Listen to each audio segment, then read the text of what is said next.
हो सकता है कि श्रद्धा के पास भी काफी अच्छा नॉलेज है, बट हम लोग अभी के लिए फिलहाल मैं एकदम ही ग्राउंड लेवल से आप लोगों से बात करूंगी कि डीमैट अकाउंट कैसे खुलता है, ब्रोकर कैसे चूज करना चाहिए, ब्रोकरेज कितना लगता है, फिर आप ट्रेंड कैसे डिसाइड करते हो, सनसेक्स का नाम सनसेक्स क्यों पड़ा है, इन सारी बातों से हम लोग शुरू करते हैं। पता है मतलब आप लोगों को काफी अच्छा नॉलेज है, बट ये भी कहीं कहीं ऐसी चीजें होगी जो आपके नॉलेज में कहीं ना कहीं मिसिंग होगी। चीजें यूज कर रहे हो ना, तो उसका आप इन सारे एग्जाम देने के बाद इन्वेस्टमेंट गाइड कर सकते हो, रिस्क मैनेजमेंट कर सकते हो, आईटी रिलेटेड ऑलरेडी आप हो, मतलब इन सारा स्ट्रक्चर अगर आपको पता है तो इन 18 मॉडल्स के बारे में भी सोचिए। Trading not only purpose in stock market, other way इतने हैं स्टॉक मार्केट में कि उसका आप यूज कर सकते हो। ये सारे 18 मॉडल्स आपको एनएससी के साइट पे आराम से मिल जाएंगे, आप एक बार उसका स्लो सप्लाई करते हाँ। हैं। बट मेरा हम्म, सवाल ये है कि ओवरऑल हम्म। स्टॉक मार्केट में कितने शेयर्स में बाइंग और कितने शेयर्स में सेलिंग होती है, मतलब नंबर्स ऑफ शेयर्स टोटल कितने हैं, मुझे वो पूछना नहीं है। नहीं नहीं नहीं नहीं आइडिया, ओके, बट एक नहीं। मोटा मोटी फिगर बता पाओगे आप? ट्रिलियन में होगा। मेरे जो सवाल स्टॉक है बहुत मैम। ज्यादा रहेंगे हाँ। मैम सारे स्टॉक जो बढ़ते हैं, जितने 100 स्टॉक है मेरे ख्याल से उसमें, हम्म। तो उसके जो मूवमेंट होते हैं, उसके हिसाब से बढ़ता है। 100 स्टॉक का मूवमेंट आप बोल रहे हो, उस हिसाब से मार्केट चलेगा, राइट? हम्म। ऐसे आपका बोलना है। श्रद्धा, एनी आंसर?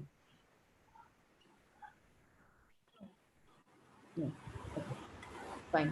100 स्टॉक नहीं, लॉस से अगर बचना है तो सिर्फ टॉप 50 में अगर आप काम करते हो तो लॉस के जो चांसेस है वो 90% बच जाते हैं। तो सबसे मेन रीजन, जब धीरे धीरे हम लोग एक एक स्टेप आगे जाएंगे तो आपको आपका पास्ट याद आएगा कि मैंने ये वाले स्टॉक में किया था इसीलिए मुझे लॉस हो रहा था, बट इसके आगे मैं लॉस नहीं करूंगा बिकॉज मैं इन्हीं स्टॉक में काम करने वाला हूँ। मैं बोलूँ कि मुझे फास्ट मनी चाहिए और आज के दिन में मुझे डे इंट्राडे ट्रेड करना है, तो इसके लिए सबसे जरूरी चीज क्या होती है?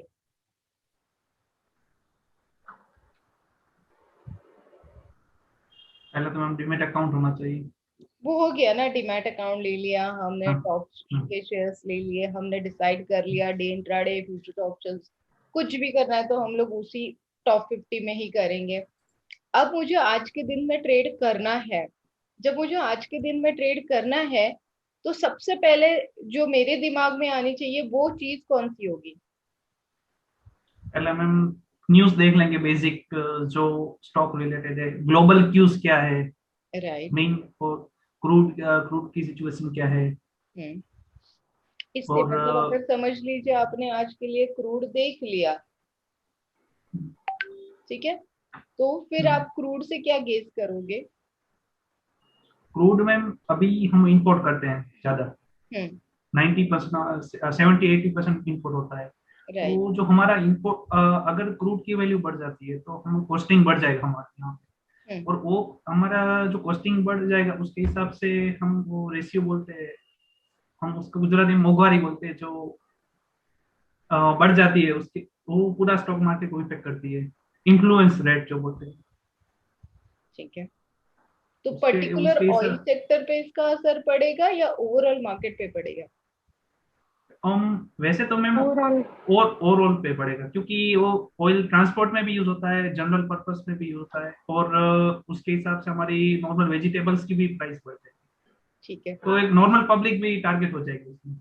ठीक है, क्रूड ऑयल हो गया, और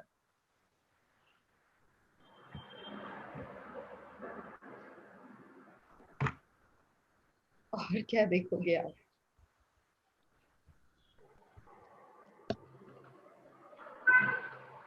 ऐसे नहीं होता है जैसे हम लोग, इसीलिए ना एसजीएक्स निफ्टी जो हो गया वो शॉर्टकट हो गया। अब हम लोग हम्म, थोड़ा सा लॉन्ग कट देखेंगे बट वो प्रॉपर हम्म, वे रहेगा ट्रेंड एनालिसिस करने का। इसी मतलब क्या हो गया कि ऑलरेडी गवर्नमेंट ने बॉन्ड बना के दिए जो गवर्नमेंट यूज करती है, और इल्ड उसके ऊपर जो इंटरेस्ट आता है उसे इल्ड बोला जाता है।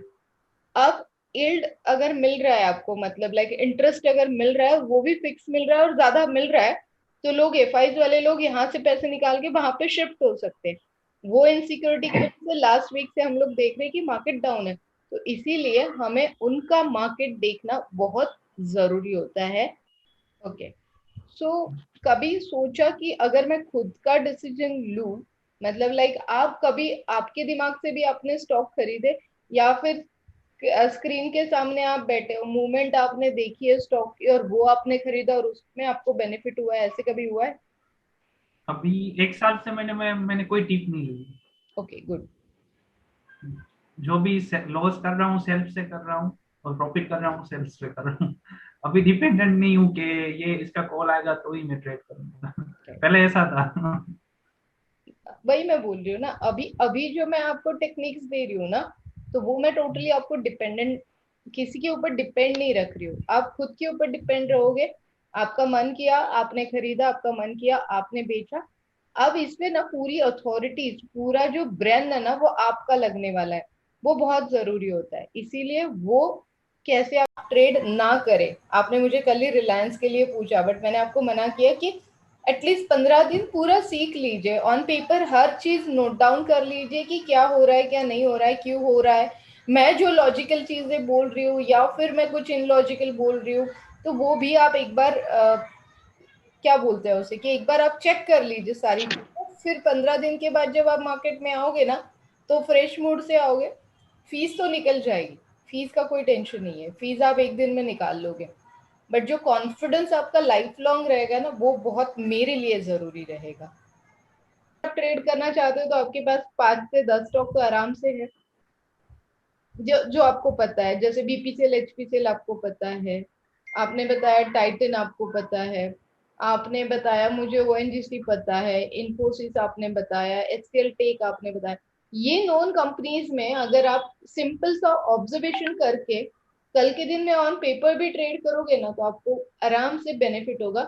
और इन सारे स्टॉक में अगर आप ट्रेडिंग करना चाहते हो, डे ट्रेडिंग के हिसाब से 20 to 25,000 भी अगर आप इन्वेस्टमेंट करते हो, 500 to 1,000 रुपीज रोज का कमाना डिफिकल्ट नहीं है। Only in this sufficient knowledge, मतलब 1 आवर का जो लिंक अभी हमने किया है, अगर इतना ही स्टडी आप करते हो डे ट्रेडिंग इंट्राडे ट्रेडिंग के लिए, कोई चार्ट नहीं देखना है, कोई फंडामेंटल बहुत बड़ी न्यूज आपको कैच नहीं करनी है, बहुत सिंपल सिंपल लॉजिक है जो आपके मोबाइल में आपके हाथ में होते हैं 24/7। तो उसका अगर यूज आप करते हो तो आसानी से आपको आराम से रोज के 500 to 1,000, फिर मल्टीप्लीकेशन आप जैसे जैसे आपका कॉन्फिडेंस बढ़ेगा, आप नंबर्स ऑफ क्वांटिटी बढ़ाओगे, आप नंबर्स ऑफ क्वांटिटी बढ़ाओगे तो प्रॉफिट ऑफ रेशियो बढ़ेगा। That simple. नासिक, अहमदनगर, मुंबई, पुणे और औरंगाबाद, 5 जगह ब्रोकिंग फर्म है। 42,000 क्लाइंट है मेरे पास। मैं हर एक को सर्विस नहीं दे सकती, तो फिर मैं ये एक सिस्टम फॉलो कर लेती हूँ फिर। नहीं वो सही है। तो फिर मेरे पास, मुझे फिर अभी क्लाइंट बहुत में सेटिस्फेक्शन होता है, क्योंकि अगर आप सेटिस्फाइड हो तो आप 10 लोगों को बोलोगे और 4 लोग मेरे पास लेके भी आओगे, वो मेरे लिए सही जरूरी है, सही होता है। है, वो सही है। वो सर्विस में दे देती हूँ। 2 टाइप्स ऑफ इन्वेस्टमेंट होती है, one is the primary market and another one is the secondary market. तो आज के दिन में हम लोग प्राइमरी मार्केट देखेंगे। प्राइमरी मार्केट में आता है म्यूचुअल फंड एंड आईपीओ। तो म्यूचुअल फंड, आप लोगों ने कभी इन्वेस्टमेंट किया है म्यूचुअल फंड में? हाँ किया। ठीक है, बताइए ना, थोड़ा बहुत नॉलेज दीजिए मुझे भी जो आपके पास है। निकालते हैं और नई स्टॉक में इन्वेस्ट होता है मतलब पैसा। आपका बोलना है कि फंड डाइवर्सिफाई करते हैं, राइट? हाँ हाँ बस हाँ। उसे बोला जाता है फंड और डाइवर्सिफाई करना। हाँ, और दूसरा वो बॉन्ड में भी इन्वेस्ट करते हैं। ओके। वो साथ में बॉन्ड हम्म। में हमारा जो गवर्नमेंट बॉन्ड होते हैं, और फिक्स स्कीम होती है जो, हम्म। तो जो उसमें भी वो लगाते हैं। म्यूचुअल फंड में अगर आप 100 रुपए इन्वेस्टमेंट कर रहे हो तो आपका 94 to 95 रुपीज ही इन्वेस्टमेंट हो रहा है, बाकी सारा खर्चा आपका निकल जाएगा। फिर आपको वेट करना पड़ेगा प्रॉफिट होने तक। फिर जब प्रॉफिट होगा तो आपकी ओरिजिनल कॉस्ट आएगी, उसके ऊपर और प्रॉफिट होने के बाद आपको प्रॉफिट होगा। So that is called slow. But SEBI rule, मतलब security exchange board of India के थ्रू उन्हें पहले परमिशन लेनी पड़ती है, और जब वो परमिशन लेते हैं तब ये इंट्रोडक्शन का ऑफर होता है आईपीओ, जो इनिशियल स्टेज पे कंपनी अपना शेयर इंट्रोड्यूस करती है स्टॉक मार्केट में, और वो फिर आप खरीद सकते हो for long term investment, small term investment, mid term investment, that totally depends on you, क्योंकि वहां पे आपको पूरे पैसे देने पड़ते हैं। बट काफी सारी सिस्टम्स अभी चेंज हुई है, डे बाय डे सेबी की ट्रांसपेरेंसी बढ़ी है, अभी आई है ASBA system, that is called asset block for some days. भरते हो आप प्रशांत सर आईपीओ कुछ या नहीं? मैम अभी फ्रेंड का कॉल आया कि हम साथ में करते हैं, तो अभी वापस मैंने स्टार्ट किया। मैंने बीच में छोड़ दिया था क्योंकि मैं डबल ट्रेड कर रहा था और मेरे पास फंडिंग नहीं था, जो था वो मेरा फंडिंग था, ज्यादा नहीं था, तो मैं डीमेट में ट्रेड भी नहीं करता था। अब श्रद्धा कोई बिजनेस शुरू कर रही है, तो श्रद्धा आस्क मी कि शीतल मेरे साथ तू पार्टनरशिप करेगी क्या, तो पहले मैं मेरा फायदा सोचूंगी कि मुझे क्या बेनिफिट होगा, तो वही बेनिफिट आपको इनिशियल पब्लिक ऑफर में ढूंढना पड़ेगा कि मुझे क्या, क्योंकि एज अ पार्टनर आप आईपीओ के थ्रू कंपनी के साथ कनेक्ट होने वाले हो, तो आपको शॉर्ट टर्म आप प्रॉफिट भी सोच सकते हो, लॉन्ग टर्म भी आप सोच सकते हो। जैसे अभी एमटीआर का आईपीओ आया था, वो क्यों बढ़ा था इतना, क्योंकि उसकी डिमांड है ना एलआईसी फिलहाल। लॉन्च कर रही थी ना आईपीओ, एलआईसी का भी आ रहा था ना, एलआईसी का भी आ रहा था, बट अभी उसकी डिमांड बढ़ रही है ना, एमटीआर की डिमांड फॉर एवर रहेगी, वो नेवर एंडिंग डिमांड है, तो वो सारी चीजें भी आपको लॉजिकली गेस करनी पड़ेगी, फिर उसके बाद में आपको इन्वेस्टमेंट करना पड़ेगा। आईपीओ में इन्वेस्टमेंट कर लीजिए, क्योंकि इनिशियल स्टेज पे बेसिक रेट पे अगर आपको शेयर मिलता है तो इससे बड़ी कोई बात नहीं होती है, बट वो परफेक्ट आईपीओ चॉइस करना आपके हाथ में होता है। डन। पता चला हम काम क्यों कर रहे हैं। अच्छा, मतलब आप बोल रहे हो कि क्लासेस के बाद आपको क्या बेनिफिट मिल रहा है, ये आप मुझे बता रहे हम्म। हो, मतलब आज की हम्म। क्लास का आपको क्या बेनिफिट मिला। नहीं, मेरा क्या? सवाल ये है कि जैसे ही हमने क्लास शुरू किया तब से लेके अब तक हमने क्या क्या सीखा, वो आप एक बार मुझे रिवाइज करो। हाँ। वो तो मुझे पता है, हाँ। मेरे क्लासेस बेस्ट ही है,